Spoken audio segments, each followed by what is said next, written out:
अल्हम्दुलिल्लाह वहदा वस्सलातु वस्सलामु अला मन ला नबिय्य बअद। वअऊज़ु बिल्लाहि मिनश शैतानिर रजीम। बिस्मिल्लाहिर रहमानिर रहीम। या अय्युहन नासु क़द जाअतकुम मौइज़तुम मिर रब्बिकुम व शिफ़ाउल लिमा फ़िस सुदूर व हुदन व रहमतुल लिल मुमिनीन।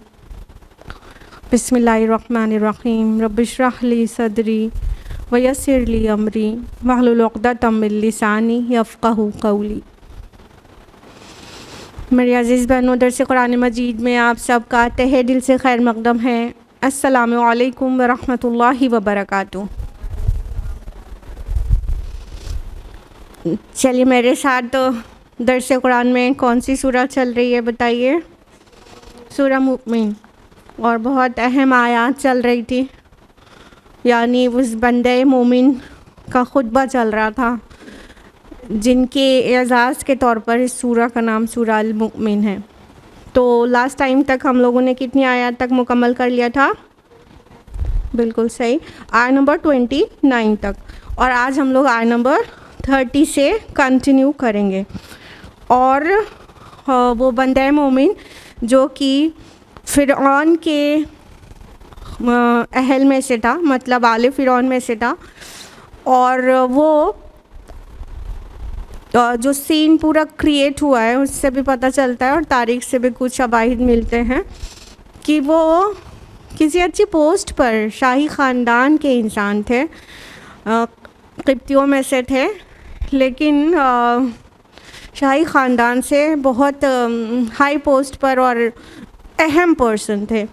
और अल्लाह ताला ने उन्हें हिदायत दी और वह मूसा अलैहिस्सलाम पर ईमान ले आए। जब मूसा अलैहिस्सलाम के कत्ल की साजिश होने लगी तब उनको अपने ईमान को मज़ीद छुपाना मुनासिब नहीं महसूस हुआ और वो बोल उठे मूसा अलैहिस्सलाम के फ़ेवर में। और जिस तरह का खुतबा दिया है कि उसमें हर चीज़ मौजूद है जो एक नासिह के खुतबे में होनी चाहिए।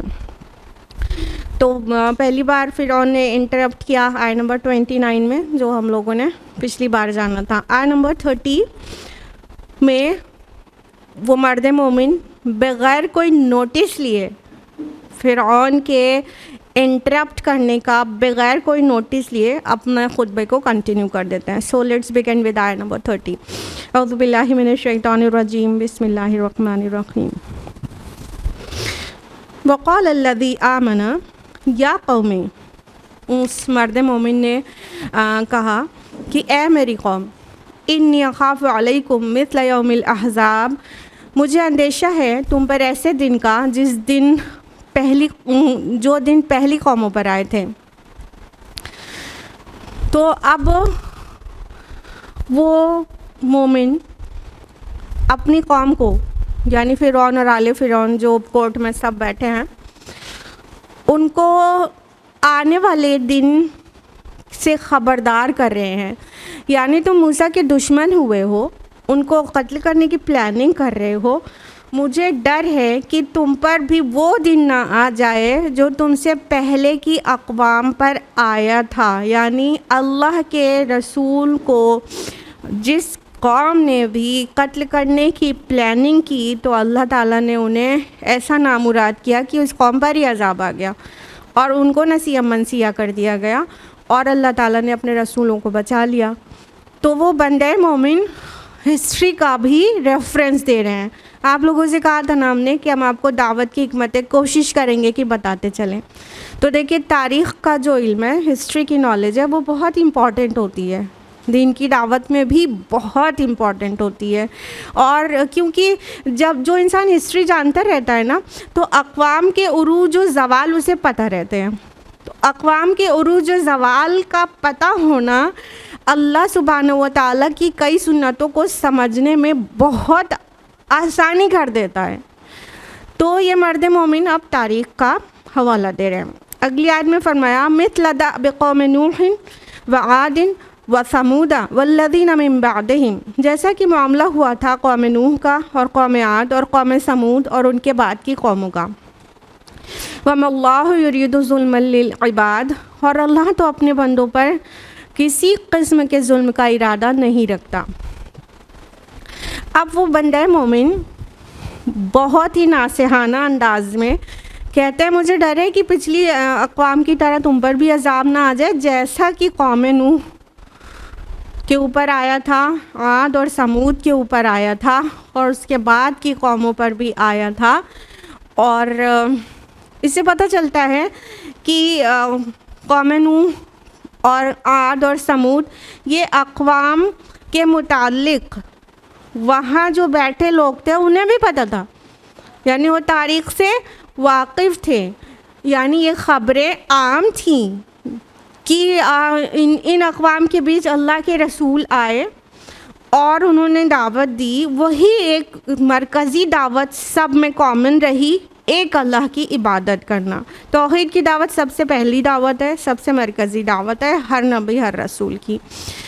तो जिन अक़वाम ने रसूलों की मान कर नहीं दिया, फिर उसके बाद फ़ाइनली उनके जान के पीछे पड़ गए, तो अल्लाह ताला ने उन पर अज़ाब ला दिया।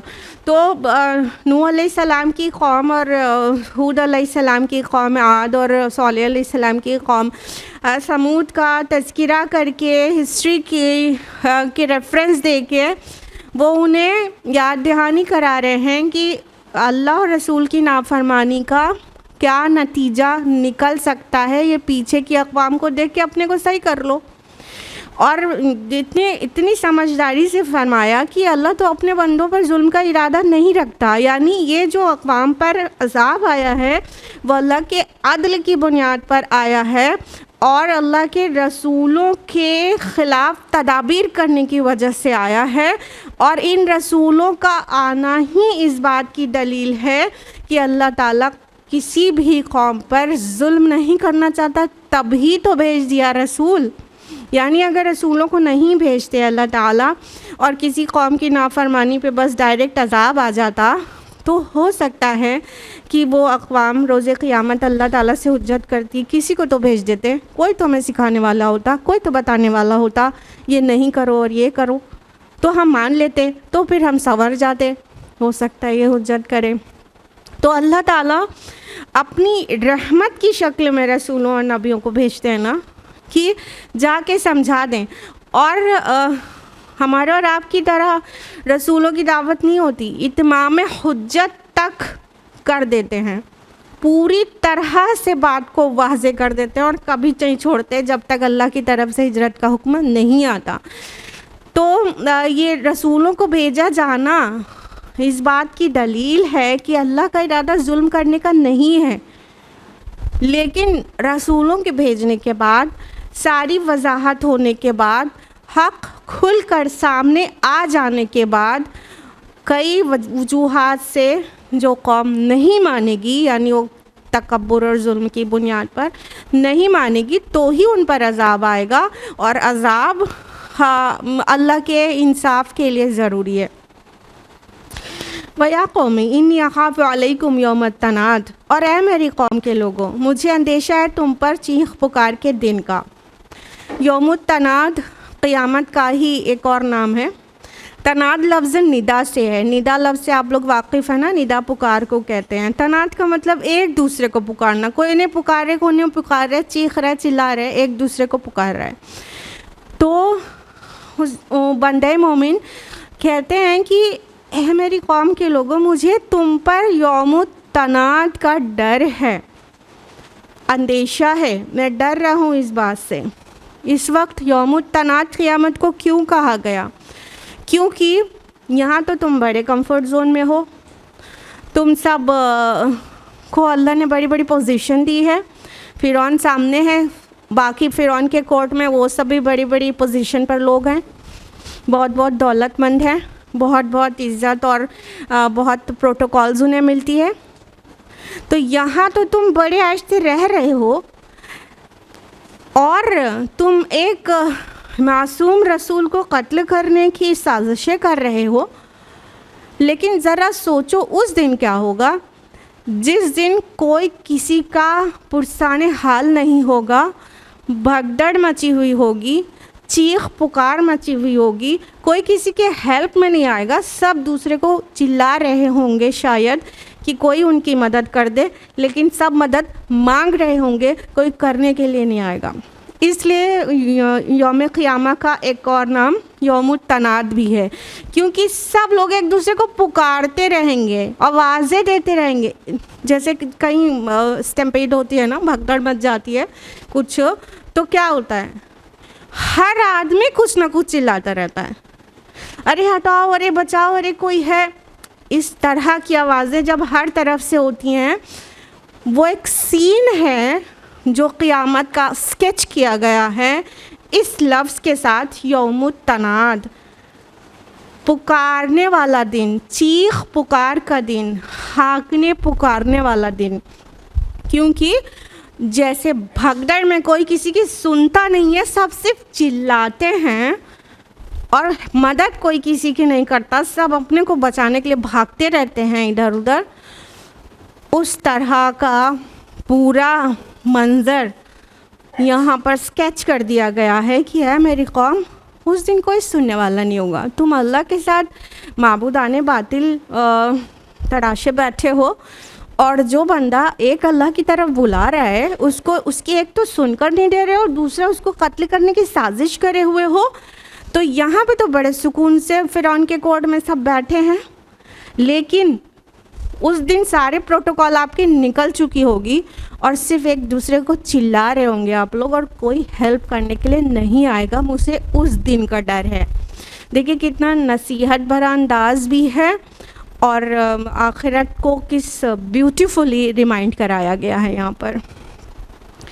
यौम तुवल्लूना मुदबिरीन, जिस दिन तुम पीठ मोड़ कर भागोगे, मा लकुम मिनल्लाहि मिन आसिम, लेकिन अल्लाह की पकड़ से तुम्हें बचाने वाला कोई नहीं होगा। वमन युद्लिल्लाहु फमा लहु मिन हाद, और जिसे अल्लाह ही गुमराह कर दे फिर उसे हिदायत देने वाला कोई नहीं होता। अब वो मर्द मोमिन मज़ीद उसकी वजाहत करते हैं कि देखो यहाँ पर ये फ़िरौन जो बैठा हुआ है, बुराई का लीडर, ये ना मान के दे रहा है ना तुम मान के दे रहे हो, सब लोग जो है बस अपने दुनिया की ऐशो इशरत के ऊपर फोकस्ड हो और मूसा की नहीं मान रहे हो।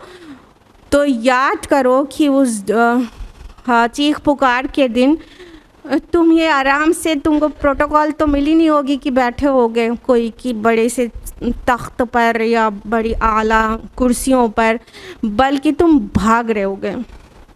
यहाँ तुम मूसा से भाग रहे हो, वहाँ तुम अपने आप को बचाने के लिए भाग रहे होगे और कोई तुम्हें बचाने वाला नहीं होगा। सारी आपकी इज़्ज़त और जो शान झूठी मेंटेन की हुई है ना, वो कतई वहाँ पे नहीं मिलेगी। वो अल्लाह के साथ शिर्क करने की वजह से इतने बड़े मुजरिम हो के वहाँ पर खड़े हो गए कि बस भाग रहे होगे, वो कोई बचाने वाला नहीं होगा। और ये सब क्योंकि अल्लाह की तरफ से अल्लाह का रसूल आया है, आपको हिदायत की दावत दे रहा है, लेकिन आपने तय कर लिया है कि मान कर नहीं देना है, तो समझ लो कि फिर अल्लाह ने भी तय कर लिया है कि अब आपको हिदायत ना ही मिलेगी। यहाँ पर अल्लाह की सुन्नत का बयान है कि जो हिदायत पाना नहीं चाहता, अल्लाह ताला फिर उसे ठूस कर हिदायत नहीं देते और फिर उस चीज़ को अपनी तरफ मंसूब करते हैं कि जिसे अल्लाह ही गुमराह कर दे, उसे हिदायत देने वाला कोई नहीं। तो अल्लाह किसको गुमराह करता है? अल्लाह ताला किसी को गुमराह करेंगे? अल्लाह ताला ने तो हिदायत के सारे सामान किए हैं। हमारे नफ्स के अंदर खैर और शर का शऊर है, हमारे पास 5 सेंसेस हैं उसके अलावा अल्लाह ताला ने किताबें नाजिल की, उसके अलावा रसूलों को भेजा, एक एक चीज़ को उन्होंने बता दिया, क्या सही क्या गलत, कैसे करना है कैसे नहीं करना, इतनी तफसील से सब तरह से वाज़े कर दिया गया कि राह हिदायत क्या है। तो अल्लाह ताला तो हिदायत चाहते हैं कि बंदे कबूल कर लें, वो क्यों गुमराह करेंगे। लेकिन ये सुन्नतुल्लाह है, नबी की सुन्नत तो बहुत सुनी होगी आपने, अल्लाह की भी सुन्नतें हैं कुछ, और ये अल्लाह की सुन्नत है कि जो हिदायत पाना नहीं चाहता उसे ठूस के उंडेल के हिदायत नहीं देता। वल्लाहु ला यहदिल कौमल फासिकीन, अल्लाह फासिकों को हिदायत नहीं देता। तो चूँकि अल्लाह का इज़्न तो हर चीज़ में ज़रूरी है, चाहे अच्छी चीज़ हो चाहे बुरी, चाहे हिदायत हो चाहे दलालत, जब तक अल्लाह इज़्न नहीं देंगे तब तक नहीं होगा। अल्लाह की परमिशन, उसका सैंक्शन, उसका अप्रूवल तो हुए बगैर कुछ होना ही नहीं है। इसलिए वो अल्लाह अपनी तरफ खुद भी मंसूब करते हैं, अंबिया और सालिहीन भी इस बात को अल्लाह की तरफ मंसूब करते हैं। जिसको अल्लाह ही गुमराह कर दे उसको कौन हिदायत देगा। अब आप क्लियर होंगे कि अल्लाह गुमराह कर देगा इसका मतलब क्या होता है। जो हिदायत पाना चाहता ही नहीं, गुमराही में ही पड़ा रहना चाहता है, तो गोया सैंक्शन हो गया कि पड़ा रहे गुमराही में। ये है अल्लाह की तरफ से किसी को गुमराही में डाल देना या छोड़ देना। बंदा मोमिन अब आगे माजी करीब का ज़िक्र करते हैं। वलक़द जाअकुम यूसुफ़ मिन क़ब्ल बिल बय्यिनात, और देखो इससे पहले तुम्हारे पास यूसुफ़ आए थे वाज़ेह निशानियाँ लेकर। फमा ज़िलतुम फ़ी शक्क मिम्मा जाअकुम बिही, लेकिन तुम शुकूक व शुबहात में ही पड़े रहे उनकी तालीमात के बारे में जो वो तुम्हारे पास लेकर आए थे। हत्ता इज़ा हलका, यहाँ तक कि जब वो फौत हो गए, कुल्तुम लन यबअसल्लाहु मिन बअदिही रसूला, तो तुमने कहा कि अब इसके बाद अल्लाह किसी को रसूल बनाकर भेजेगा ही नहीं। कज़ालिका युदिल्लुल्लाहु मन हुवा मुस्रिफुम मुर्ताब, इसी तरह अल्लाह गुमराह कर देता है उन लोगों को जो हद से बढ़ने वाले और शुकूक व शुबहात में मुब्तला रहने वाले हैं। उस बंदे मोमिन का खुतबा जारी है। वो कहते हैं कि देखो तुम्हारे पास यूसुफ़ अलैहिस्सलाम भी तो आए थे। ये अब आप लोग बताएंगे बहुत जल्दी से कि उन्होंने तुम्हारे पास यूसुफ़ अलैहिस्सलाम आए थे क्यों कहा, बताइए जल्दी बताइए। वो लोग सब इसराइली थोड़ी थे, वो तो सब किप्ती थे ना मोस्टली, यानी मिस्र में। सिंपल सी बात, इतना टाइम लग गया आप लोगों को और अच्छी तरह पता है आप लोगों को ये सारी बातें मिस्र में हो रही हैं। मिस्र में हो रही है, फ़िरौन है, फ़िरौन का कोर्ट है, और वो बंदा मोमिन फ़िरौन के दरबार में ये आलीशान खुतबा दे रहे हैं। ये यानी सब कुछ मिस्र में हो रहा है तुम्हारे पास, मतलब मिस्र में कुछ सदी पहले की बात थी यूसुफ़ अलैहिस्सलाम का आना। आयत नंबर 31 में उन्होंने माजी बाईद का ज़िक्र किया। कौम आद, समूद और कौम नूह, इन तीन का नाम लिया, वो माजी बाईद था। लेकिन यूसुफ़ अलैहिस्सलाम फ्यू 100 ईयर्स एगो उनके दरमियान रह चुके थे। तो अब वो यूसुफ़ अलैहिस्सलाम का भी ज़िक्र कर रहे हैं कि देखो तुम्हारे दरमियान, मतलब इसी मिस्र की सरज़मीन पर यूसुफ़ अलैहिस्सलाम भी आए थे ना, और वाज़ेह निशानियाँ लेकर आए थे बिलबय्यिनात। क्यों जिक्र कर रहे हैं यूसुफ़ अलैहिस्सलाम का इस अंदाज में, क्योंकि मूसा अलैहिस्सलाम भी उसी तरह है, वो भी अल्लाह के नबी हैं, अल्लाह के रसूल हैं, और वो भी वाज़ेह निशानियों के साथ आए हैं। 9 निशानियाँ हैं मूसा अलैहिस्सलाम के पास। और ये जो पूरा सीन मालूम होता है, ये मूसा अलैहिस्सलाम के मिस्र में क़याम का आखिरी ज़माना मालूम होता है, यानी साल से वो वहाँ मौजूद हैं और दावत दे रहे हैं, और फ़िरौन और आले फ़िरौन मान कर नहीं दे रहे हैं।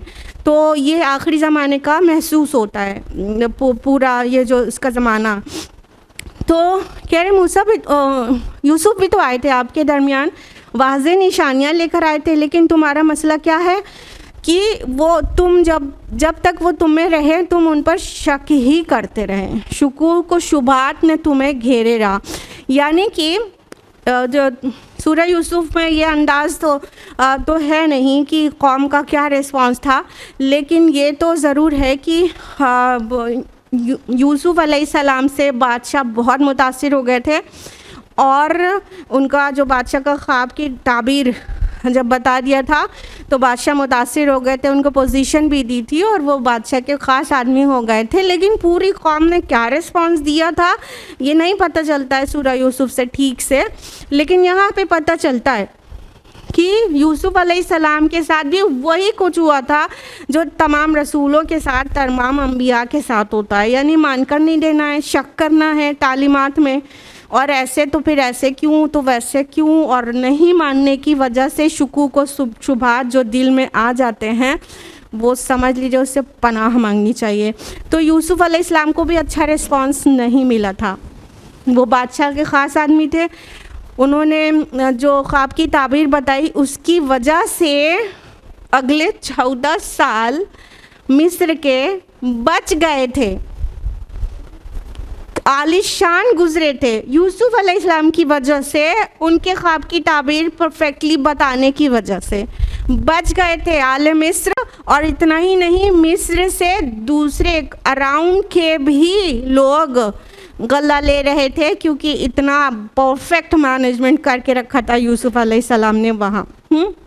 तो यूसुफ अलैहिस्सलाम की बादशाह से क़ुर्बत की वजह से कोई उनके मतलब उनके मुताल्लिक ऐसी साजिश तो नहीं हुई, लेकिन यूसुफ को भी तो तुमने मान कर नहीं दिया था। तुमने का मतलब वही क़िब्तियों ने उसी मिस्र में।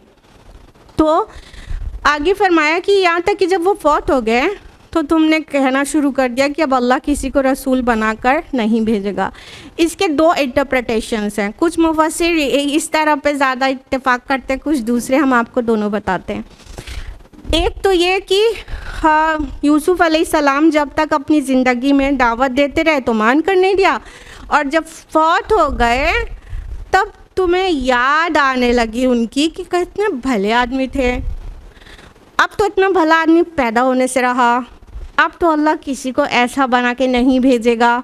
तो एक तो ये इंटरप्रिटेशन है कि ज़िंदगी में इंसान समटाइम्स किसी को वैल्यू नहीं करता है, लेकिन जब वो गुज़र जाए तो वैल्यू करना तो छोड़ दीजिए, एक खूबसूरत माजी का चर्चा ज़रूर होता है कि वो कितने अच्छे थे, वो कितने भले थे, वो ऐसे थे, उन्होंने कितने अच्छे अच्छे काम किए। कम से कम ड्राइंग रूम में ये चर्चा तो ज़रूर होता है।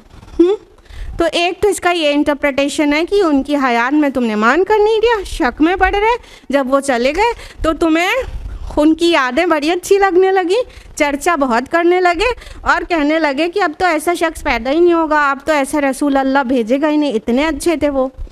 दूसरा इंटरप्रिटेशन ये है कि जब उनकी हयात में भी तुमने उनके ऊपर शक किया और जब वो फौत हो गए तब तुम्हें सुकून की सांस मिली, चलो अब टोकने वाला गया, अब और इस तरह का कोई नहीं आएगा, अब किसी को अल्लाह रसूल बना के नहीं भेजेगा जो हमारे नफसानी ख्वाहिशात पर इतना कदगन लगाता हो, जो बात बात पर नफ्स की ख्वाहिश से रोक कर अपनी बात रखता हो। तो अब तो चलो गया, अब तो कोई नहीं आएगा। दूसरा इंटरप्रिटेशन ये है। एक लफ्ज़ के ऊपर भी हम आप की अटेंशन सीख करना चाहेंगे। अल्लाह ताला ने कहा हत्ता इज़ा हलका, और जब वो हलाक हो गए, कहने का मतलब वो मर गए।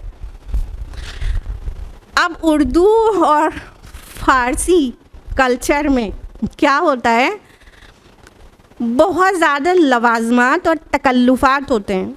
अरबी की ओरिजिन तकल्लुफ़ात से पाक है, कुरान तकल्लुफ़ात से बिल्कुल ही पाक है। यहाँ पे ये नहीं कहा गया और जब वो दुनिया से पर्दा कर गए, और जब वो दारे फ़ानी से कूच कर गए, और जब समझ रहे हम क्या कहना चाह रहे हैं। ये तकल्लुफ़ात है एडिशनल। अल्लाह ताला के हत्ता इज़ा हलका, वो हलाक हो गए, जब वो मर गए। तो अल्लाह ताला कुरान में नबियों के लिए भी मर जान, मौत भी लफ्ज़ इस्तेमाल करते हैं, हलाक भी लफ्ज़ इस्तेमाल करते हैं। कुरान तो क़तअन तकल्लुफ़ात से पाक है और कदीम अरबी भी तकल्लुफ़ात से पाक है। जानते हैं ये सब मुसलमानों के कल्चर में तकल्लुफ़ात कब से आने लगे हज़रत, और बहुत लंबे लंबे 1.5 लाइन के पहले अलक़ाब फिर नाम। और मंसूर और पता नहीं कितने अलकाब। ये सारे तकल्लुफ़ात कब आए हैं पता है आपको? जब दीन इस्लाम अरब से निकलकर ईरान पहुंचा तो ईरानियों का ये सब कल्चर था, बड़े तकल्लुफ़ात। तो जब वहाँ फैला इस्लाम तो पूरे लोग जब मुसलमान हो रहे हैं तो अपना कल्चर जो है उसको मिक्स कर दिया। ये जो साहबा इधर से गए थे उनके साथ सब मिक्स होने लगे, कल्चर एकदम से मिक्स हो गया। अब वो फ़ारसी कल्चर, पर्शियन कल्चर और यहाँ का उर्दू का कल्चर जो ये सब जो है उधर से आया है, पर्शियन से आया है, मुसलमानों के बीच आ गया। अब यहाँ भी एक मौलाना को स्पीच देनी होगी तो उनका नाम लेने से पहले 1.5-2 लाइन के अलकाब होंगे, 6, 7, 8, तब जाके नाम आएगा। ये सब बेज़रूरत तकल्लुफ़ात हैं जिसे कुरान बिल्कुल पाक है और कोई ज़रूरत नहीं है पड़ी अल्लाह ताला को अपने रसूल के लिए तकल्लुफ़ वाला लफ्ज़ को इस्तेमाल करने का। साफ कह देगा। और जब यूसुफ फौत हो गए, हलाक हो गए, मर गए, और उर्दू कल्चर में मौत वर्ड, फौत वर्ड देख सब नबियों के लिए तो क्या वलियों के लिए भी इस्तेमाल करना जैसे जुर्म होता है। बहुत ही तकल्लुफ़ से और दुनिया से पर्दा फरमा गए और न जाने क्या क्या। अल्लाह ताला ईमान पर फोकस कराए और तकल्लुफ़ात से बचाए। तो फरमाया कि जब वो फौत हो गया तो तुमने कहा अल्लाह आप किसी को रसूल बनाकर भेजेगा ही नहीं। और आगे उस मर्द मोमिन ने कहा कि इसी तरह अल्लाह गुमराह कर देता है उन लोगों को जो हद से बढ़ने वाले और शुकूक व शुबहात में मुब्तला रहने वाले हो। पता ये चला कि जो गुमराह होते हैं तो रीज़न क्या होता है गुमराही का? यहाँ पे 2 रीज़न्स हैं और आगे जो क़ल्ब पे मुहर लग जाती है उसके 3 रीज़न्स हैं। तो गुमराही के क्या रीज़न? मुसरिफ़ मुर्ताब। मुसरिफ़ असराफ से है, मतलब हद से निकलना। एक्स्ट्रावेगेंस को कहते हैं ना, ज़रूरत से ज़्यादा खर्च कर देना या ज़रूरत से ज़्यादा अमल में हो जाना। मुर्ताब वो जो बहुत ज़्यादा शक करे।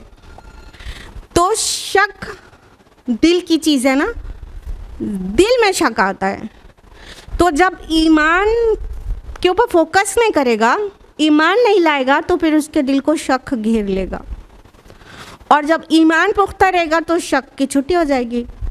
तो जो शक करेगा और जो हद से निकलेगा, अब यहाँ अमल के मुतालिक है ना हद से निकलना, खर्च के लिए तो नहीं है। खर्च तो ज़ाहिर है, वो लोग मुतकब्बिर तो थे ही, वो जो सब बैठे थे फ़िरौन के कोर्ट में इंक्लूडिंग फ़िरौन, तो हद से निकल रहे थे ना, अल्लाह की बंदगी की हद से निकल गए कि एक अल्लाह की इबादत के बजाय वो सूरज और सूरज के अवतार फ़िरौन की इबादत कर रहे हैं बैठकर, और मंदिर बना रखे हैं और पूजा कर रहे हैं, और ये अल्लाह की हद से निकल गए। रसूल उनको अल्लाह की तरफ बुला रहे हैं लेकिन रसूल की नाफरमानी कर रहे हैं, उस हद से निकल गए। तो बंदगी की हद और फरमाबरदारी की हद सबसे वो निकले हुए थे। बंदे मोमिन थर्ड पर्सन को एड्रेस करके कह रहे, ये नहीं कह तुम जो है मुसरिफ़ हो, तुम मुर्ताब हो, नहीं क्या कह रहे हैं। अब दावत की हिकमत आप लोग को जानना रहता है ना, तो देखिए क्या कह रहे हैं। अल्लाह ताला इसी तरह गुमराह कर देता है उसको, तुमको नहीं, उसको जो मुसरिफ़ और मुर्ताब है। उससे क्या हो रहा है, सामने वाले की इंसल्ट फर्स्ट हैंड नहीं हो रही है। अपने को चेक कर ले कि अगर हम ऐसा करेंगे तो हमें भी ऐसे ही हमारे लिए भी वो है वाइड है, और अगर हम ऐसा नहीं करेंगे तो ऐसे नहीं। तो ये भी दावत की हिकमत है ना, जब कोई ऐसी बात कही जाए जो बहुत ही वैसी हो जिससे कोई प्रोवोक हो जाए, तो वो सेकेंड पर्सन पे नहीं कहा जाता, थर्ड पर्सन पे कहा जाता है। जो ऐसा करता है तो उसका ऐसा नुकसान हो जाएगा। इससे गुस्सा ट्रिगर होने से बचता है। अगर तो वाकई आप दावत की हिकमत जानना चाहते हैं तो हम कोशिश कर रहे हैं कि हर आयत में आपको ये बताते चलें कि कितना वाइज उनका लेक्चर था। जैसे या तो दम एक वर्ड प्रिपेयर किया हो, या तो अल्लाह ताला ने जैसे उनके दिल में ऐसा ईमान का वलवला था कि ऐसा वाइज भी लेक्चर और ऐसे जामे खुतबा, हर चीज़ उसमें आ गई। अल्लाह की इबादत का दो हुक्म, रसूल की फरमाबरदारी का, आखिरत का, उनकी खैरखाही और फ़ायदे नुकसान सब कुछ आ गया था उसमें। मतलब ऐसा जामे खुतबा। ये आप लोग घर पे भी खूब अच्छी तरह से इसको पढ़िएगा, तो आपका रिवाइज़ हो के आपको मज़ीद दावत की हिकमतें भी समझ में आएगी और ईमान की तकाज़े भी समझ में आएंगे। आगे फरमाया, अल्लज़ीना युजादिलूना फ़ी आयातिल्लाहि बिग़ैरि सुल्तानिन अताहुम, जो अल्लाह की आयत के बारे में झगड़ते हैं बग़ैर किसी सनद के जो उनके पास आई हो। कबुर मक़तन इंदल्लाहि व इंदल्लज़ीना आमनू, बड़ी बेजारी की बात है यह अल्लाह के नज़दीक भी और अहले ईमान के नज़दीक भी। कज़ालिक यत्बउल्लाहु अला कुल्लि क़ल्बि मुतकब्बिरिन जब्बार, इसी तरह अल्लाह मुहर लगा दिया करता है हर उस शख्स के दिल पर जो मुतकब्बिर हो और सरकश हो। यानी मुसरिफ़ व मुर्ताब जो कहा गया कि बहुत हद से बढ़ने वाला और शुकूक व शुबहा में मुब्तिला रहने वाला, वो और क्या करता है, जो अल्लाह की आयत के बारे में झगड़ते हैं बग़ैर किसी सनद के जो उनके पास आई हो। यानी इनडायरेक्ट में तो यही कहा जा रहा है कि मूसा अलैहिस्सलाम सारी मतलब सनद लेकर आए, बय्यनात लेकर आए, लेकिन तुम उसे मानकर ही नहीं दे रहे हो बल्कि उसमें झगड़ा डाल दिया है और तुम उनको प्लान कर रहे हो कि कत्ल करेंगे। तो इनडायरेक्ट में कहा जा रहा है थर्ड पर्सन की शक्ल में। तो ये तो फिर ऐसी चीज़ क्या है, इस चीज़ की रियलिटी जो बग़ैर सनद के अल्लाह की आयत में झगड़ा करते हैं, अल्लाह की निशानियों में झगड़ा करते हैं और उनके पास कोई दलील भी नहीं होती और सिली बात करते हैं। तो क्या है ये बात, बड़ी ही बेजारी की बात है अल्लाह के नज़दीक भी, और सिर्फ अल्लाह के नज़दीक नहीं, मोमिनों के नज़दीक भी ये बड़ी नापसंदीदा नफ़रत के काबिल बात है। जो अल्लाह की आयत के मुतालिक झगड़ा करेंगे, उन्हें और कोई टॉपिक नहीं मिला झगड़ने के लिए, अल्लाह की आयत ही बची थी उनके पास झगड़ा करने के लिए। और जो रसूल पेश करते हैं वो भी अल्लाह की आयत होती हैं, वो खुली खुली दलीलें होती हैं कि वो हक़ पर हैं, उसके बाद भी नहीं मान कर देना है और झगड़ा करना है। तो ये बात अल्लाह के नज़दीक नहायत गुस्से वाली और नहायत नापसंदीदा और नफ़रत करने वाली है। और मोमिनों के नज़दीक भी कैसी शान है यहाँ मोमिनों की कि जो चीज़ अल्लाह को नहीं पसंद है वही मोमिनों को भी नहीं पसंद है, दोनों को एक साथ ज़िक्र कर दिया गया। सुभान अल्लाह। अल्लाह ताला इन मोमिनों में से बनाए जो अल्लाह की पसंद की हुई चीज़ों को पसंद करते हैं, अल्लाह की नापसंदीदा चीज़ों से नफ़रत करते हैं। और फरमाया इसी तरह अल्लाह मुहर लगा देता है हर उस शख्स के दिल पर जो मुतकब्बिर हो, जब्बार हो। अब पता ये चला कि जब इंसान तकब्बुर में मुब्तिला हो जाता है, अपने को बड़ा समझने लगता है और साथ में जब्र करने लगता है, यानी पावर है तो जब्र कर रहा है, मज़लूम पर जुल्म कर रहा है, जब ये दोनों भी करने लगता है और पीछे कहा गया कि इसी आयत के पहले फ़िक्रे में कि अल्लाह की आयत में झगड़ता है, तो ये तीनों चीज़ें इस बात का सबूत होती हैं कि अब उसका दिल पे अल्लाह की तरफ से मुहर लग जाने वाली है। अल्लाह की तरफ से मुहर का क्या मतलब होता है कि अब उस दिल को हिदायत की बात समझ में ही नहीं आएगी। एक टाइम था हिदायत उसे पहुंच रही थी और दिल पे मुहर लगी नहीं थी, बात समझ में आ रही थी, फिर भी नहीं माना। क्यों नहीं माना? इस वजह से कि किब्र है दिल में और नफ्स की ख्वाहिश के ख़िलाफ़ करने का हौसला नहीं है, बस वो करना है जो मेरे नफ्स की ख्वाहिश है।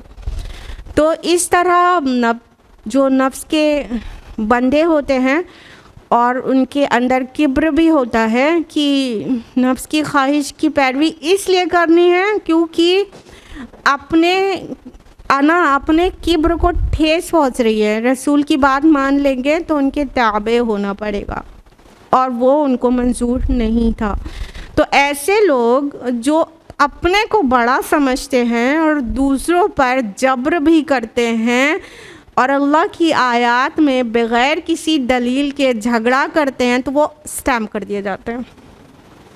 अब कोई रसूल भी उन्हें हिदायत नहीं दे सकता, रसूल का काम पहुंचाना है, कोई और दाई तो क्या खाक ही देगा, यानी अब उसे हिदायत मिलने की नहीं है। उस स्टेज के आने से डरना चाहिए कि हार्ट सील हो जाएं, दिलों पर मुहर हो जाएं और हक बात समझ में ही ना आए कि वो हक है, बल्कि बातिल अच्छा लगने लगे और लगे यही सही है और हक और हिदायत की बात अंदर जाए ही ना, क्योंकि ऊपर से सील्ड है, हार्ट सील्ड है, अंदर कुछ जा ही नहीं रहा है। जब जा नहीं रहा है तो एनालाइज कैसे होगा? जब एनालाइज नहीं होगा तो कंक्लूजन पॉजिटिव आने के चांस ख़त्म हो गए। अब कोई बात अंदर जा ही नहीं रही है। कितने ही लोग ऐसे होते हैं ना, हर अच्छी बात उन्हें जहर लगती है और मान कर नहीं देते। हर बुरी बात जो वो करते हैं हर वक्त उसको जस्टिफाई और ग्लोरीफाई करते रहते हैं कि वो किस तरह सही है। ये बहुत ख़तरनाक स्टेज है, समझ लीजिए। अल्लाह की पनाह पकड़ना चाहिए कि दिलों को अल्लाह ताला सील कर दें, फिर हिदायत और दलालत में डिफरेंस समझ में ही ना आए। जब समझ में ही नहीं आएगा तो हिदायत कबूल कैसे करेगा? तो फाइनल स्टेज में ऐसा होता है, पहले हिदायत खूब समझ में आ रही होती है, फिर जब उसे नहीं मानते, मान कर नहीं देते, ज़िद में रहते हैं, तब अल्लाह ताला दिलों को सील कर देते। वो ज़िंदा तो रहते हैं मगर अपनी रूहों के मकबरे बनकर। तो ऐसे लोग जिनके हार्ट सील हो गए हैं उनसे डरा रहे हैं बंद है मोमिन कि ये मत करो, मूसा अलैहिस्सलाम के साथ और हक़ के साथ और अल्लाह की इबादत करो, ये मत करो, क्योंकि ऐसों के हार्ट सील कर दिए जाते हैं। वो समझा रहे हैं उन्हें। अब इतनी ज़बरदस्त स्पीच है उनकी कि मुमकिन तौर पर दरबार के काफ़ी लोग मुतासिर हो चले होंगे और उनके चेहरे बता रहे होंगे कि वो उनकी स्पीच से मुतासिर हो रहे हैं। अब फ़िरौन को आई टेंशन कि अब कहीं कई लोगों को भी अपने में वो शामिल ना कर ले और मूसा की इतनी तारीफ़ करके उनके फ़ेथ की कहीं बहुत लोगों को अपनी तरफ ना कर ले और फिर उनका तख्ता पलट ना हो जाए और फिर हुकूमत उसके हाथ से ना चली जाए। अब फ़िरौन को अंदर से, चूँकि एक बहुत बड़ा पॉलिटिशियन था, उसको अंदर से डर मालूम हुआ, तो उसने क्या किया, अगली आयत में इंटरप्ट कर दिया फटाक से। वक़ाल फ़िरौन, और कहा फ़िरौन ने, या हामान इब्न ली सरहल लअल्ली अब्लुगुल अस्बाब, ए हामान मेरे लिए एक बुलंद इमारत बनवाओ ताकि मैं पहुंच जाऊं रास्तों तक। अस्बाब समावाती फत्तलिअ इला इलाहि मूसा, यानी आसमान के रास्तों तक, फिर मैं झांक कर देख लूँ मूसा के इलाह को। व इन्नी लअज़ुन्नुहु काज़िबा, और मेरा गुमान तो ये वो झूठा है। व कज़ालिका ज़ुय्यिना लिफ़िरऔन सूअ अमलिही, और इस तरह फ़िरौन के लिए उसका बुरा अमल भी मुज़य्यन कर दिया गया। वसुद्द अनिस सबील, और उसे रोक दिया गया सीधी राह से। वमा कैदु फ़िरऔन इल्ला फ़ी तबाब, और फ़िरौन की ये चाल नहीं थी मगर तबाह होने के लिए। अब क्या है कि सरकश और इंतहाई शर पसंद लोगों की आदत होती है कि जब भी कोई अच्छी हक़ की बात होती है तो नॉन इशू छेड़ देते हैं ताकि वो पूरा माहौल बिगड़ के रह जाए, सब डाइल्यूट हो जाए। जो एक अच्छा एक रूहानी माहौल और फ़िक्री माहौल डेवलप हो गया है, जो सरकश लोग होते हैं वो चाहते हैं कि कौन सा ऐसा जो है शगुफ़ा लगाएं कि सब डाइल्यूट हो जाए और सबका दिमाग इधर उधर हो जाए, और ये हर तरफ होता रहता है, आपको पता है। कुछ अच्छा माहौल बना के किसी को कुछ बताना चाहो तो शरपसंद लोग कोई लुकमा दे के सबको या तो हंसने हंसाने का कर देते हैं या तो मजाक बनाने का। या अब इसने क्या किया, फिरौन ने अंदर से तो डर गया है कि कहीं कई लोग जो है मूसा पे ईमान ना ले आए, तो वो क्या करता है, मजाक उड़ाने के अंदाज में, अब वो बंदे मोमिन से आँख नहीं मिला पा रहा है, उससे कुछ भी नहीं बोल पाया। वो शाही ख़ानदान के एक बावकार शख्स हैं और जितना मुदल्लल खुतबा दे रहे हैं कि डिनाई करने की फ़िरौन तक की हिम्मत नहीं पड़ रही है, और बाकी लोग भी बिल्कुल सांस खींचे बैठे सुन रहे हैं। तो वो बंदे मोमिन से नहीं नज़र मिला पाया और हामान की तरफ मुड़ के कहता है, ए हामान, ऐसे करो, एक बुलंद इमारत बनाओ। सरहा जो कहा गया है, सरह मीन्स ऐसी इमारत होती है जो दूर से नज़र आए, अट्रैक्ट भी करे, जैसे टावर वगैरह होता है, या तो कोई ऐसा महल जो काफ़ी ऊंचा हो और दूर से नज़र आए और मतलब आई कैचिंग हो। तो कहते हैं ऐसा कोई टावर बनाओ कि मैं उस पर चढ़ जाऊं और मूसा के रब को देख लूं, उन रास्तों पे चला जाऊं। यहाँ पर अब लोगुल असबाब आया है, असबाब सबब की जमा है। ऐसे तो सबब रस्सी को कहते हैं, उस रस्सी को जो खजूर के पेड़ के साथ बांध के खजूर पे चढ़ा जाता है पेड़ पर, वरना सबब या असबाब उन रास्तों को भी कहते हैं जो आसमान में जाने के लिए होते हैं, जिसको इंग्लिश में पोर्टल्स कहा जाता है। तो ये कह रहा है कि मैं कोई ऐसी बुलंद इमारत बनाओ कि मैं पोर्टल तक पहुंच जाऊं और आसमानों का सफ़र करके, और फिर से असबाब समावाती, आसमानों का जो सीढ़ियां हैं उस पर पहुंच जाऊं। अब इसमें कोई शक रह गया कि यहाँ पोर्टल्स की बात हो रही है, क्योंकि आसमानों का असबाब कह दिया गया ना। तो आसमानों के रास्तों में पहुंच जाऊं और वहाँ जाके झांक कर देख लूँ मूसा के रब को। अब ये एक चुटकुला टाइप का था, नॉन सीरियस, नॉन इशू की पर ये बात थी, और एक तरह से मजाक उड़ाना था, और कुल मिला के मकसद था कि सबका माइंड जो है डेविएट होके रह जाए और सबके जहन से जो सीरियस बात हो रही है वो निकलकर अटेंशन जो है इधर उधर हो जाए। तो एक तो यहाँ पर ये पता चला, और तारीख़ का मुताला आप लोग कर लीजिएगा, इसके पीछे बहुत बड़ी तारीख़ भी है कि मिस्र में इतने डेवलप थे, ये लोग इतने डेवलप थे कि वो लोग पोर्टल्स और बड़े बड़े महलात ऐसे बनाते थे कि उनको कुछ पोर्टल्स का भी पता था। तो मिस्र की तारीख़ तफसील से पढ़िए तो आपको पता चलेगा, इतने टेक्नोलॉजी वाइज इतने ज़्यादा डेवलप थे, इसीलिए तो इतना मगरूर थे। बहुत अच्छी टेक्नोलॉजी थी उनकी। एहराम मिस्र आप जानते हैं आज ना कि ये जो इजिप्शियन पिरामिड्स हैं, तो ये वंडर्स हैं, आज तक उसका रिसर्च ही नहीं कंप्लीट होता कि ये बने कैसे हैं। तो इतने डेवलप्ड थे, ये इतने डेवलप्ड थे। और ये सारी बातें कहाँ पे सुनाई जा रही हैं? मक्का में, जो ज़रा से ताकत के मालिक जो हैं बैठे हमारे प्यारे नबी सल्लल्लाहु अलैहि वसल्लम के साथ गुरूर कर रहे हैं और आपका तमस्खुर कर रहे हैं। तो उन्हें बताई जा रही है, ज़रा देखो इतने कल्चर्ड और इतने हाई टेक्नोलॉजी वाले लोगों को अल्लाह ने कैसे गर्काब किया। तुम क्या हो हमारे आखिरी रसूल के सामने? कुछ भी नहीं हो। अहले मक्का की कोई हैसियत नहीं थी। जो मिस्र का कल्चर था, मिस्र की तहज़ीब आप पढ़िए उठा के हिस्ट्री में, तो आपको पता चलेगा कि कितने डेवलप्ड लोग थे। बेतरीक़तिकुमुल मुस्ला, इसीलिए कहा ना बड़े ही शान और गुरूर के साथ कि हमारी मिसाली तहज़ीब। तो मिस्र की तहज़ीब वाकई पढ़ने लायक है। तो इतने डेवलप थे बहरहाल, लेकिन यहाँ पे अटेंशन सबकी डेविएट करने के लिए कहा कि अच्छा ऐसे करो, कोई हामान एक कोई महल बना दो, मैं वहाँ से मूसा के रब को झांक कर देख लूँ। ये इंतहाई नॉन सीरियस, नहायत बदतमीज़ सर फिरे लोग ऐसा किया करते हैं। जैसे कि जब चांद पर पहुँच गए ना, तो कहने लगे सर फिरे कि हम तो चाँद पर भी जाके आसमानों में भी देखा है, खुदा कहीं तो नहीं मिला। ये सरफिरी लोग ऐसी बात करते हैं, वो खुदा को अपने साइंसी आले से देखना, छूना और ढूंढना चाहते हैं, जो कि डेफिनेटली अक्ल के पत्थर पर जाने की एक सबूत है एक्चुअली।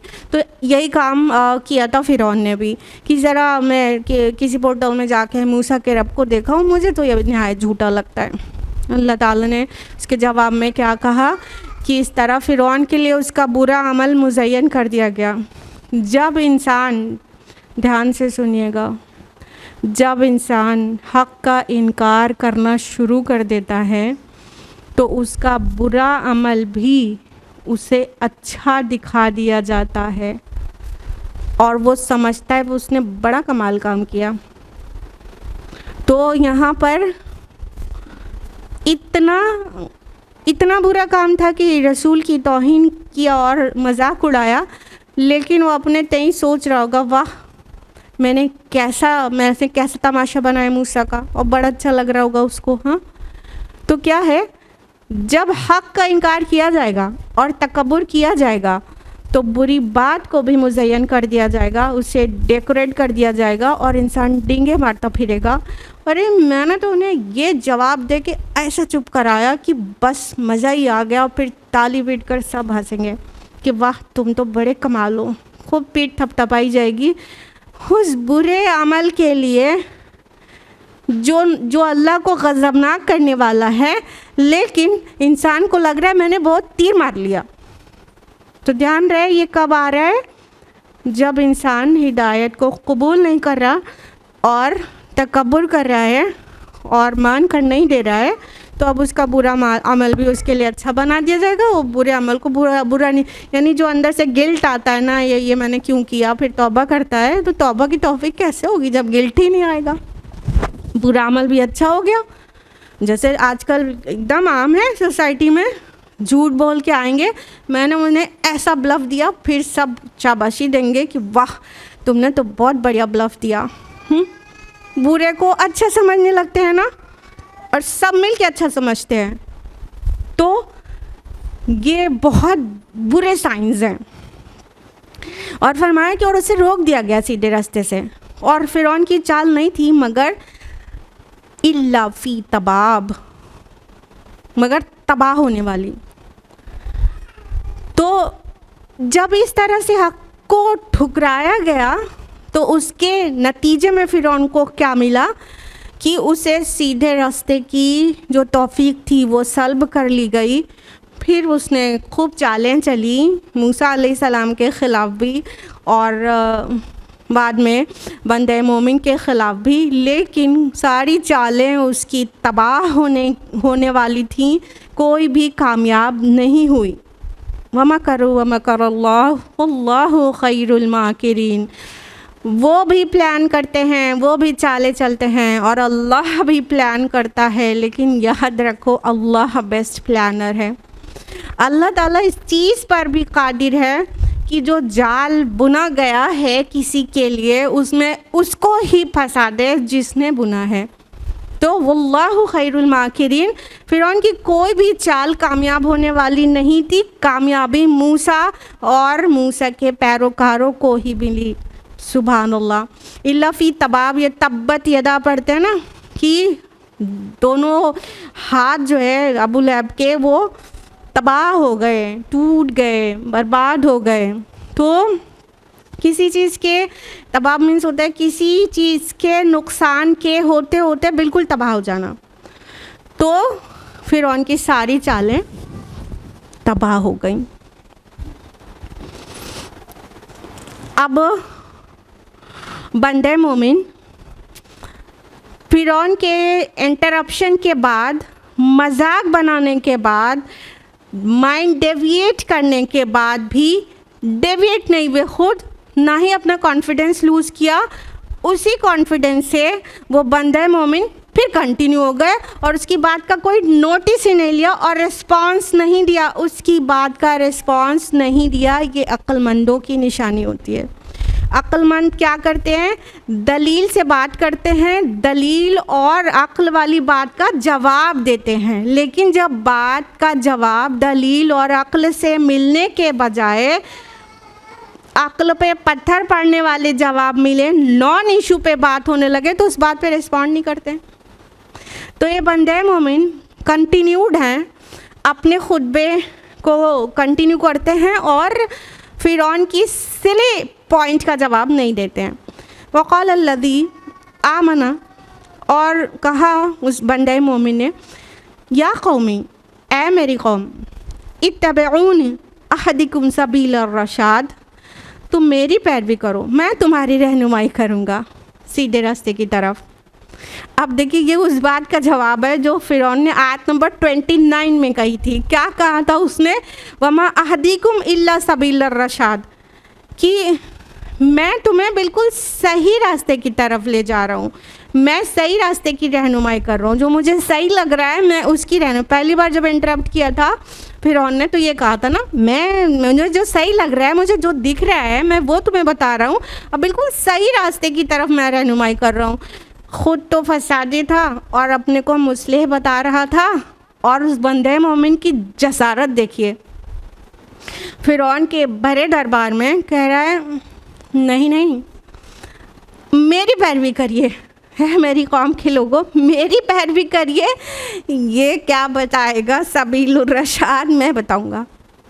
अब अच्छा, आपके जहन में अगर ये बात आ गई हो कि उन्होंने ये क्यों नहीं कहा कि मूसा की पैरवी करिए, उन्होंने ये क्यों कह दिया कि मेरी पैरवी करिए, तो देखिए जब हक़ की पैरवी हो और उसमें उसके आगे के लोग तक भी कहें कि मेरी पैरवी करिए, तो वो हक़ की ही पैरवी होती है और इसमें शान किसी की नहीं जाती है। यानी अल्लाह ताला ने ख़ुद अपने रसूल के लिए कहा कि मैं युती रसूला फ़क़द अता अल्लाह, जिसने रसूल की इताअत की उसने अल्लाह की इताअत की। क्या अल्लाह रसूल बराबर हैं? क्या रसूल की भी इबादत की जानी चाहिए, इस तरह सोच सकते हैं क्या? नहीं ना। लेकिन वो हक़ की तरफ बुलाते हैं, अल्लाह ताला भी हक़ की तरफ बुलाते हैं, तो रसूल की पैरवी बराबर है कि अल्लाह ही की पैरवी हो रही है, अल्लाह ही की इताअत हो रही है ना। तो ऐसे हाँ, जैसे अपने वालिदैन हैं, जब अच्छी बात सिखाते हैं, जब कहते हैं कि हाँ झूठ कभी नहीं बोलना है बेटा, और वो बच्चा कहता है कि मुझे झूठ कभी नहीं बोलना है क्योंकि मेरी माँ ऐसा कहती है, तो क्या उसने उसको रसूल समझ लिया? ऐसा नहीं है ना। हक़ बात जो भी पेश करता है उसकी भी पैरवी किया जाए तो वो हक़ की ही पैरवी की जा रही है। लिहाजा वो बंदा मोमिन कह रहे आप लोग मेरी पैरवी करिए, ऐ मेरी कौम। वो सारे क़िब्ती थे एक्सेप्ट फॉर फ़िरौन के उसमें कोर्ट में कुछ एक इसराइली भी थे, तो लेकिन वो भी फ़िरौन के ही चम्मच थे, तो सब उसी कौम के तरह के हो गए थे। क़िब्तियों में सब मिल चुके थे, 2-4 अगर बनी इसराइल से भी थे तो कह रहे मेरी पैरवी करो, मैं आपको सीधे रास्ते की तरफ रहनुमाई करूँगा। ये फ़िरौन इस लायक नहीं है, ये तो एक अल्लाह की इबादत से तुम्हें रोक रहा है, तो ये इसकी पैरवी नहीं मेरी पैरवी करिए आप, मैं आपको सही रास्ते की तरफ रहनुमाई करूँगा। आगे फरमाते हैं, या कौमी, ए मेरी कौम के लोगों, इन्नमा हादिल हयातुद दुनिया मता, ये दुनिया की ज़िंदगी तो महज बरतने का सामान है। वइन्नल आखिरता हिया दारुल क़रार, और मुस्तकिल रहने की जगह तो आखिरत है। अब वो बंदे मोमिन नहायत ही नासिहाना अंदाज में उनको दुनिया की ज़िंदगी की हिकारत बता रहे हैं। मतलब ऐसा जामे खुतबा है कि हर चीज़ उसके अंदर है। आप लोग भी पढ़िएगा, आयत नंबर 28 से 44 तक है, ठीक। आप लोग घर जाके फिर से पढ़िएगा, गौर करिएगा, इतनी समझ आई कहाँ से, इतना करे जाए कहाँ से। सुभान अल्लाह, कैसा ईमान था उनका। इतने जाबिर और जालिम बादशाह के सामने हक़ की बात कहना बड़ा टॉप लेवल का जिहाद है। इतना ज़बरदस्त उन्होंने जिहाद कर डाला। बहरहाल वो कह रहे हैं कि दुनिया की ज़िंदगी क्या है, महज चंद रोज़ के लिए बरतने का जो सामान है, बस वो मुस्तकिल रहने की जगह तो आखिरत है। ये कैसी अक्ल की बात है कि थोड़े को डेकोरेट कर लिया जाए और कंफर्ट उसका सारा अरेंज कर लिया जाए, लेकिन बड़े को छोड़ दिया जाए, हमेशगी वाली ज़िंदगी को दाव पर लगा दिया जाए। यानी वो उनका खिताब जिन लोगों से था, सब हाई प्रोफाइल लोग थे और दौलतमंद भी सब थे, नाम और पैसे वाले सब थे, और उन बहुत आलीशान महल्लात में रहते थे।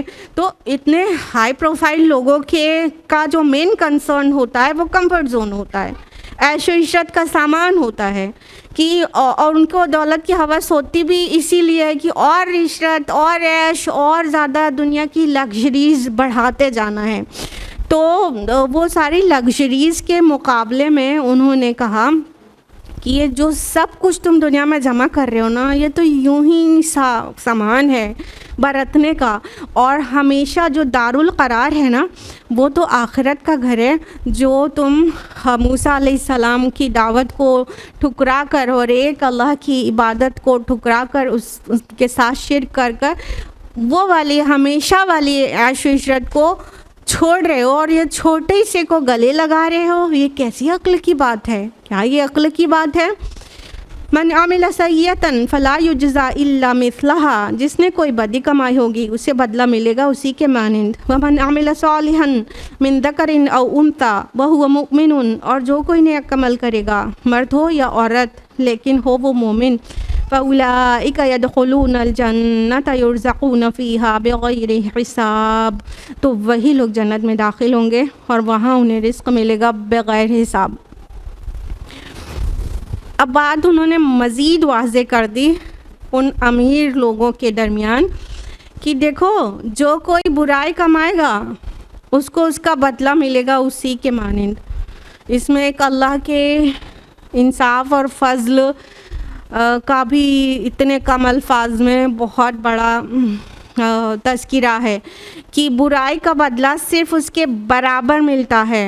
अल्लाह ताला इतने इंसाफ पसंद हैं कि बुराई का बदला उसके ठीक बराबर देते हैं, बढ़ा कर नहीं देते, जुल्म नहीं करते किसी पर। लेकिन जो नेक अमल करता है ईमान के साथ, तो उसको बग़ैर हिसाब के अज्र मिलेगा। कम से कम तो 10 गुना है और ज़्यादा से ज़्यादा बग़ैर हिसाब। कोई काउंट ही नहीं कर सकता, एस्टिमेट नहीं कर सकता। तो वो बंदे मोमिन बहुत ही मौसर तरीक़े से कहते हैं कि अगर बुराई करोगे तो उसका बदला मिलेगा, लेकिन उतना ही मिलेगा। मेरे रब की रहमत को महसूस करो, उतना ही मिलेगा जितना करोगे, एक का तो एक। लेकिन जो लोग भी नेक अमल करेंगे, चाहे मर्द हो चाहे औरत। अब आपको लग रहा होगा कि यहाँ पे मर्द औरत कहना इतना भी क्या ज़रूरी था, यहाँ तो जो भी नेक अमल करेगा उतना काफ़ी हो गया था, मोमिन हो। नहीं, आप जिस सोसाइटी में रहती हैं ना, उसमें औरत को हक़ीर, कुचली हुई चीज़, इंसानों से गिरी हुई, जानवरों से बदतर चीज़ नहीं समझा जाता। अल्लाह का शुक्र अदा करिए, ये इस्लाम है जो जिसने आपको इज़्ज़त दिलाई है। और जिस सोसाइटी में ये बात हो रही है ना, वहाँ औरतों का क्या मकाम था, उसके बाद भी दूसरे कल्चर्स में औरतों का क्या मकाम, उन्हें इंसान तक तस्वुर नहीं किया जाता औरतों को कई कल्चर्स में। और जहाँ ये बात हो रही है, देखिए कि कहते हैं तुम्हारे लड़कों को कत्ल करेंगे, तुम्हारी औरतों को ज़िंदा रखेंगे ना, तो लड़कों को कत्ल करने से उनका मोरल वो करना, डाउन करना, प्लस उनकी मर्दों की तादाद बढ़ाने को कंट्रोल करना, ये था। और औरतों को ज़िंदा रखना उनकी तहक़ीर के लिए था कि उनको अपनी बांदियाँ बनाए रहेंगे, उनसे खिदमत लेंगे, और वो औरतें बढ़ेंगी तो और उस कौम की तौहीन होगी। तो औरतों का ये मकाम था पुराने सिविलाइजेशंस में। सिर्फ पुराने नहीं, अभी भी कितनी ही जगह औरतों की जगह मर्दों के बराबर हरगिज़ नहीं है। ये सिर्फ इस्लाम है जिसने स्पिरिचुअल लेवल पर औरत और मर्द में एक बिट भी फ़र्क नहीं किया है, और जब वो माँ है तो मर्द से भी ऊपर कर दिया। सुभान अल्लाह। रोया रोया आपका और हमारा अपने रब और अपने प्यारे नबी सल्लल्लाहु अलैहि वसल्लम का शुक्रगुज़ार रहना चाहिए इस बात पर कि हमें इतनी इज़्ज़त मिली है इस्लाम में।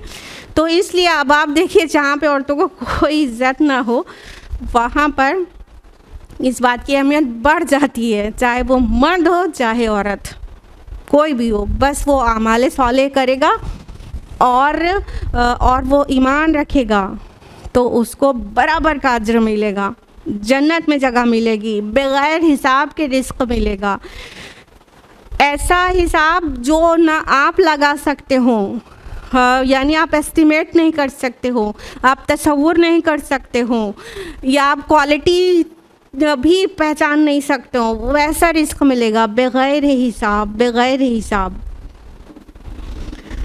तो इस तरह वो बंदे मोमिन अपनी स्पीच को कंटिन्यूड रखते हैं। अभी हम लोग आयत नंबर 40 तक पहुँचे हैं और ये स्पीच उस बंदे मोमिन की नेक्स्ट टाइम भी कंटिन्यूड रहेगी और फिर जाके मुकम्मल हो पाएगी। तो आज यहीं पर रुकते हैं वक्त की तंगी की वजह से। अल्लाह ताला से दुआ है कि वो हम सभी के ईमान को मजबूत करें, हिकमत नसीब करें और रसूलों की और ख़ुसूसन अपने रसूल की सच्ची मोहब्बत नसीब करे और अब प्यारे नबी सल्लल्लाहु अलैहि वसल्लम के तरीक़े पर चलने वाला बनाए। आमीन या रब्बल आलमीन। व आखिरु दावाना अल्हम्दुलिल्लाहि रब्बिल आलमीन। अस्सलामु अलैकुम व रहमतुल्लाहि व बरकातुहू।